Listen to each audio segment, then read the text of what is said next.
Hey, it's Chris, Liege Games. Let's do this. Little news blurb. News flash. Gamefound. You've all heard of it. You've all been aware of it. You've all seen projects sort of pop up here and there about it. Well, today they released big news. Or whenever you're viewing this, they released it on the 15th. So, what did they announce? Why is it important? What do you need to know about it? Because several things got announced all at once. So, let's take a look. Let's break it down a little bit. Let's dig a little deeper. Now, everybody knows Gamefound. Everybody knows their most recent project, ISS Vanguard. That is of no news, except for the fact that the Pledge Manager is open right now. But there was open speculation in the last week or two of, okay, what's their next game going to be? Is it going to be some combination of, dinosaurs from the future with mutant powers that are going to be traveling underground towards the center of the Earth in a foreign galaxy? There was some smattering of what are they going to do? What theme are they going to incorporate? Because all of the ones of their last 3 or 4 have been all completely different. And so with ISS Vanguard hitting their Pledge Manager, there was start of speculation of, okay, sort of like Simon, when is the next one going to come? What is it going to look like? What is it going to entail? And so they sent out a press release, and it sort of rippled out throughout the interwebs and made its way to my inbox. So I wanted to present it to you guys too, just in case you hadn't already seen it. So, first up, now, some of you are going to recognize this right away. Some of you are going to need a little bit of history lesson, and no problem there, no shame. Just that one of their earliest projects was the previously titled-esque Lords of. And it was Lords of Hellas. In that sense, they are following, I don't know, it seems a little bit akin to the Monolith route, where they did Mythic Battles Pantheon, then they did Mythic Battles Ragnarok. I don't know why the order is so similar, like maybe just order of knowledge of the general populace in general. I don't know. In general. Anyway, so Lords of Hellas was based on the Greek pantheon as this amalgorithm, sort of the combination of amalgam and algorithm. Anyway, you know where I'm going with this, of area control game, territory control, monster battling, upgradable, building these monuments sort of game with a heavily Greek god influence. Here is the original Kickstarter page from Awakened Realms when they had 12,000 people even backing at that point for over $2 million, 1.7 million pounds at the time. And their funding has only gone up since. But you can then see, obviously, what a little bit of the aesthetic was and how if you already start to compare it to what we see here on the box and what's presented in the front page, yeah, similar vibe, similar theme. Core box at that point, you can see I backed it.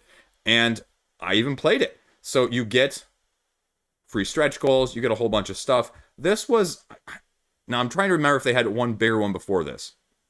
I think this one that was really the one that put them on the map. Well, I guess they really had this War of Mine, which had almost 10,000 backers, but not near the funding of this, as well as the first version of The Edge, again, with only like 3,600 backers. So this one was really the breakthrough thing. Sort of like I'm still waiting to have my breakthrough. Getting off the B list. I'm on the B list. I'm okay with being on the B list. Anyway, I like the B list. B is a nice number. Just kidding. Just seeing if you're paying attention, because B is clearly not a number. Anyway, so... you can see Hephaestus, Ares, all of the Apollos, the Zeuses, the Heras, all of those, and then having Cronoses.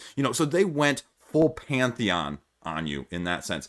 Now, again, this was heavy area control, and there were also several expansions, Lord of the Underworld, Atlantis, they sort of mushed things together there.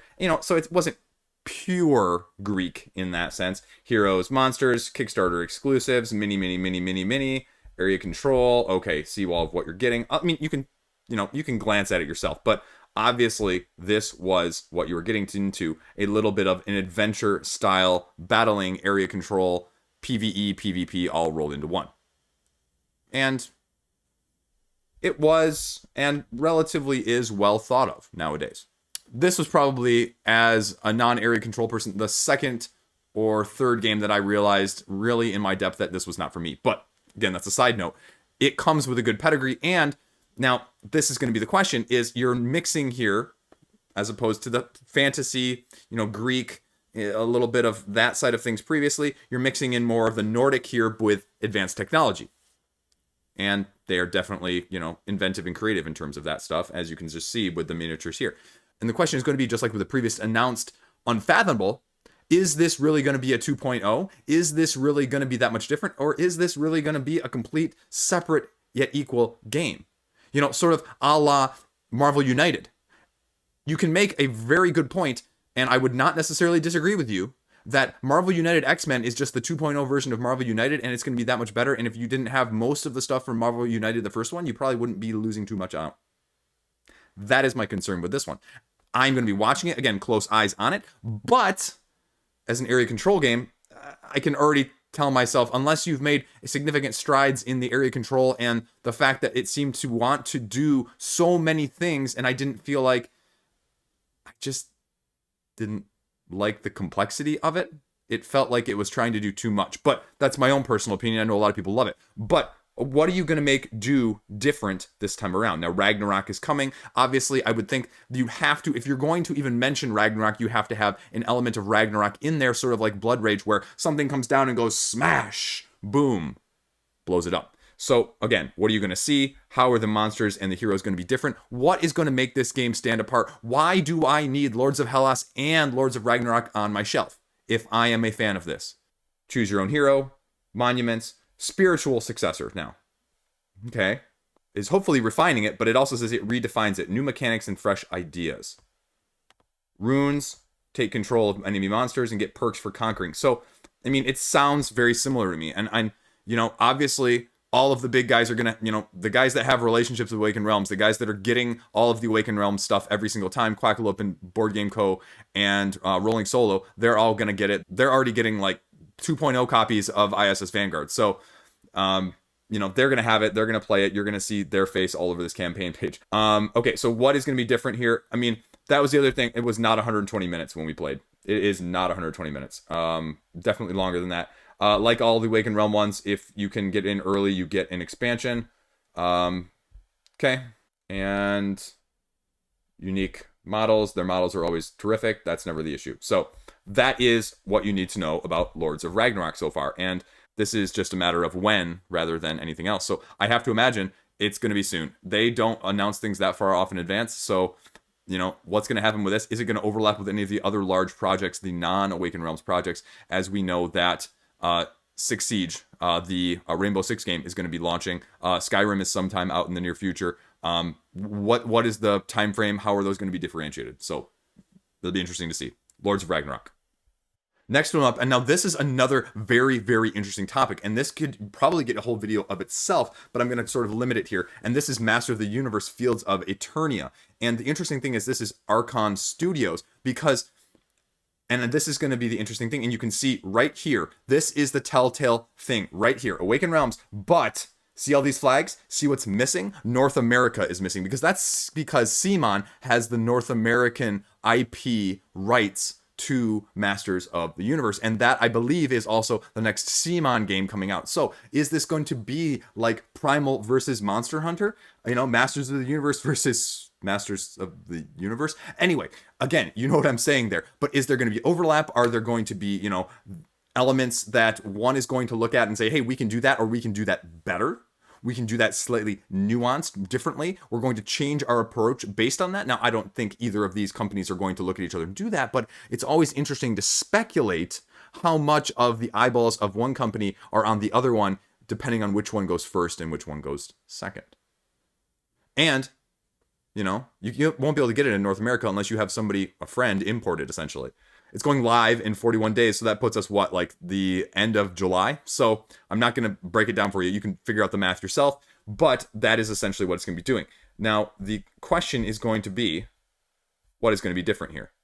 Now, there's a little bit of information already on the Board Game Geek page, but you can also go over to Archon Studios' website and find that they did a little Q&A, quarter one of quarter two. Well, it's clearly going to be quarter three.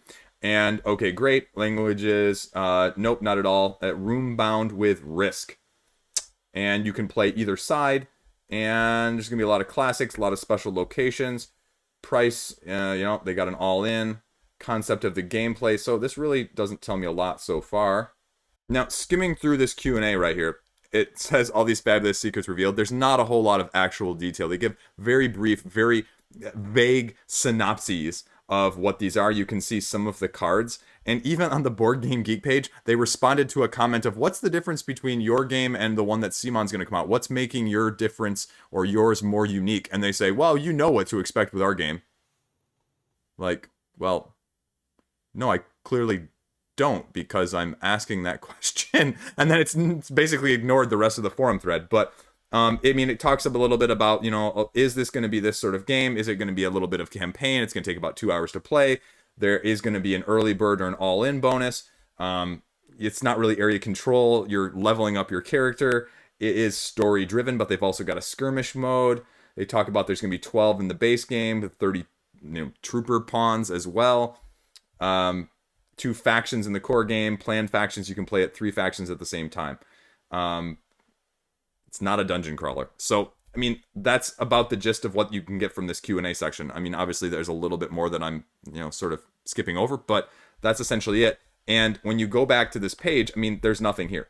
So there's not a whole lot more to base it off of. And I don't really know how deep it's going to be. But, I mean, it's worth of note because it's a big IP and it's going to attract eyes and there's a lot of nostalgia attached to it. Now, if you're like me, though, the last time you bought in on nostalgia, that ended in Fireball Island Remake, and, let's just say that's not in my collection anymore. So, I mean, there's going to be eyes on it, even though it's going to be, not available from my side of things. I'm still going to talk about it and discuss it. So, we'll talk about it and discuss it when it comes up in 41 days. Less when you're seeing this. Now, the next game up here is Platformer, and I just actually came across this page by accident last week before it was officially announced, but Platformer is the next game from Awakened Realms Light. And now, why is that important? Well, it's more important because of what it's not. We all thought Gaijin was going to be the next game, and I mean, if you're announcing this in a press release, it looks like this is the next one you're going to be hyping up. Now, again, this one doesn't have a date. They didn't put dates on any of their own personal ones. But you can, again, click to follow. It looks like it's sort of a video game take on that push your opponent off as you're traversing these platforms. I mean, that's essentially what it is. So it's got a lot of take that. It's got a lot of randomization in terms of the loot, in terms of the upgrades, in terms of just the actual platforms themselves and how you're going to be able to interact with them. They have what they call as a gravity mechanic. You can push someone off of a tile onto another tile down below, and it's a catch-up because you want to get to the top to race to beat the boss at the end. And so that is the gist of the game. You can see all the symbols that are here on the actual tile itself. They're going to be able to be interacted with. And there are monsters that you're going to have to be dealing with too. Randomization of the map. I mean, it looks like a game that is just up my alley in terms of maybe a lighter family weight game. Sort of Masamora done a different way.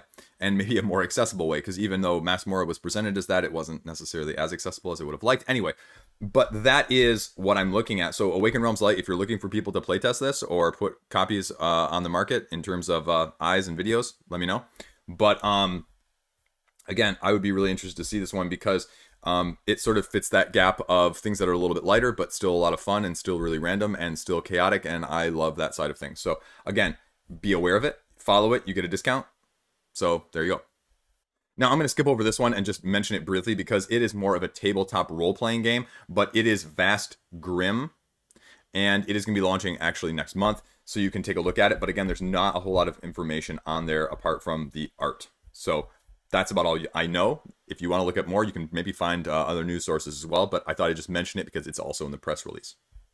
This is one that I missed the initial date on for my Kickstarters to know in end of June, and because it's launching at the very end of June here in less than 2 weeks, and I have a copy of Wild Ascent, the base game, and I need to get that played and up in time for this launch, so this is telling me how much time I have between now and then. But this is, I don't want to say it's the 2.0 version, but this is the bigger expansion, adding more heroes, more creatures, a campaign with multiple endings, and it's just adding more of a good thing. And the early reviews, the early thoughts on Wild Ascent is that it's very good, which is why I think a lot of the people are excited about this, because this was a relatively unknown property from Lazy Square Games.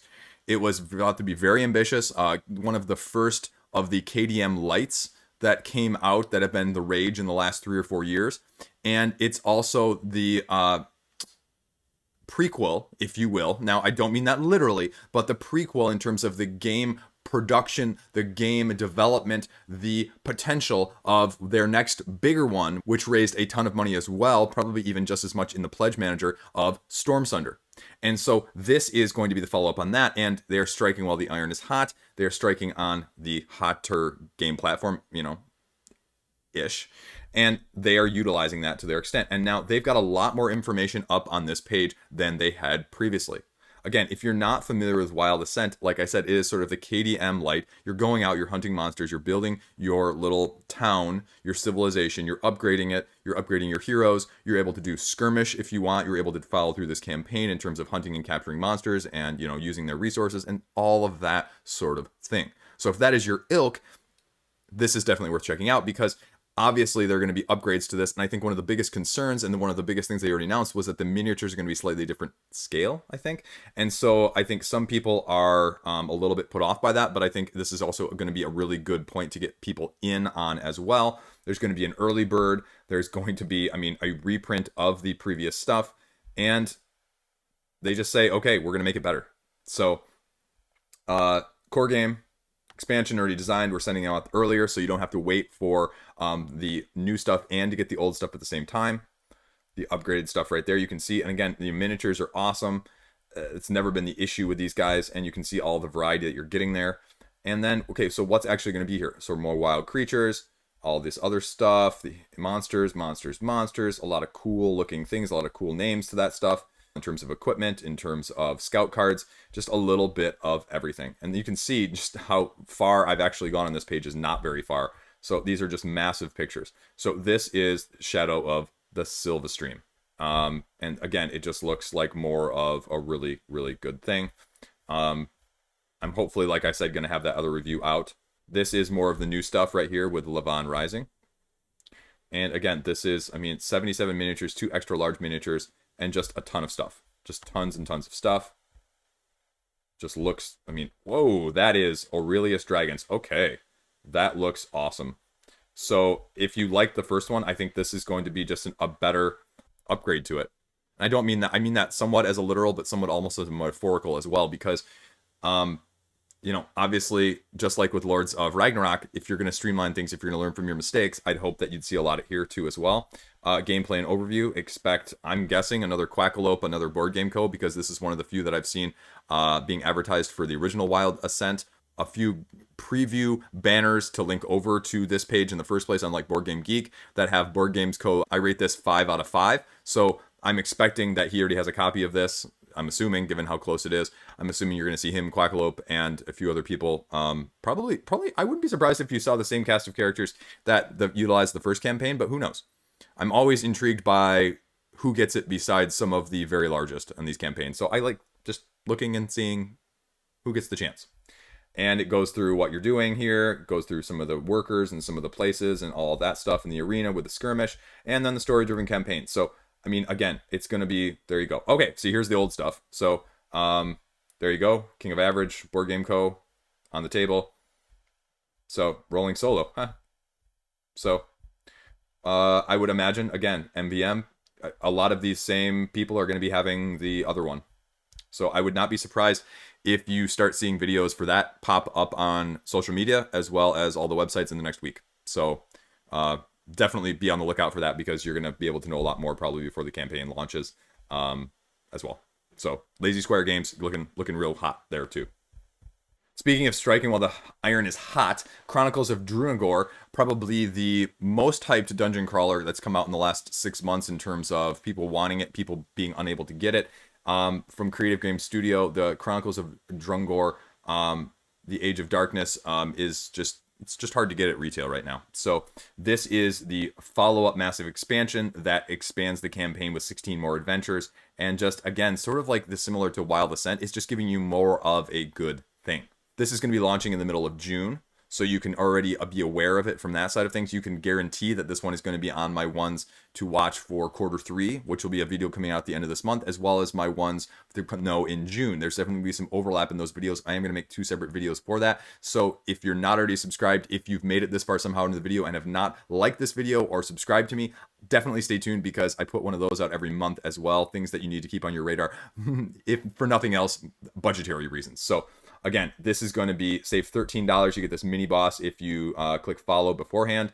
And again, just a ton of information. And I won't go down, but I mean, this is just massive amounts of information that's out here. You really have to check it out for yourself, because there's enough out there now in terms of what makes this dungeon crawler different, what makes this dungeon crawler new, what makes it set apart from other ones, that you should be able to get a good glimpse of it. And again, this was one that I don't think was nearly as hyped the first time around, but it's definitely going to be more hyped, just like Wild Ascent, the second time around, because people have seen the quality that was there in the first place and only expect it to go up from there.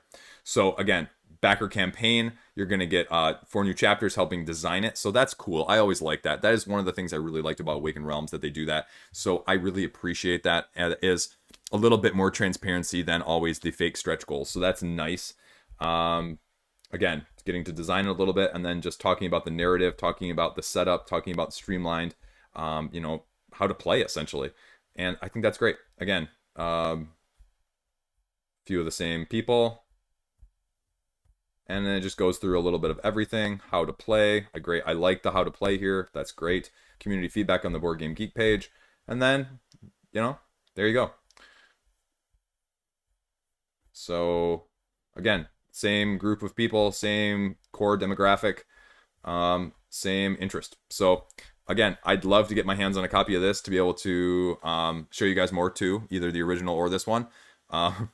Don't think that's going to happen though, but that's where you guys come in as well. So you guys have got me this far. I trust you to take me further. I talked about this one during my last news roundup from the beginning of the week, and this is the latest from Lucky Duck Games, Divinus, where this is another campaign game, app-driven tile placement, upgradable heroes with consequences that are present throughout. You play as a demigod going up against the gods in, again, the Greek pantheon. Really a great theme. And this one just has, all me written over it, and infinite replayability mode right here that they talk about, and dice manipulation as well. You can apparently upgrade your dice that you're using to, roll for your hero's abilities as well. So again, there's no information on this page, thankfully. So I don't have to break down as much for you guys, but this one is hugely on my radar as well because of the last game, Destinies, and the fact that this one is, again, 41 days. The end of July is going to be a massive cluster for the wallet, maybe even the beginning of August. So be aware, I guess. So be aware. Again, I'll have a July video out here in a week and a half maybe, and I'll let you know what you got to be aware of too in that depth. So again, Divinus. Now, this is another one, 48 days. So this is launching a week later. This is also one of the ones that I've had, I think, on my radar for a while. If you're not familiar with Snowdale Design, they did the game Dale of Merchants, the very interesting spin on the deck builder. And this is a story-driven open world game with a save mechanism in the same setting of Dale of Merchants. And I love the aesthetic. I love the design elements. Dale of Merchants is a completely different take on the deck building, or the deck-ish building, than anything else out there in the way that it does it. And if you have not checked it out and you are a fan of deck building, I highly suggest that you check out a copy. A copy will run you like $20 for one of the 3 or 4 that's out there now. So check it out from that side of things. I think they're doing demos on, I think it's Tabletop Simulator. I forget which one they might say here on the game. But the one thing you need to know about this one, just like Divinus, is both of these are going to be heavily app-based. Now this says it's not technically app-based, it's going to be web-based, so you don't have to worry about this one. At least, if for some reason it's discontinued in the future, you will have automatic access to it. But I know a lot of people, that is a very divisive topic as well. But this is just like open world adventure, cool, cutesy animals at the same time.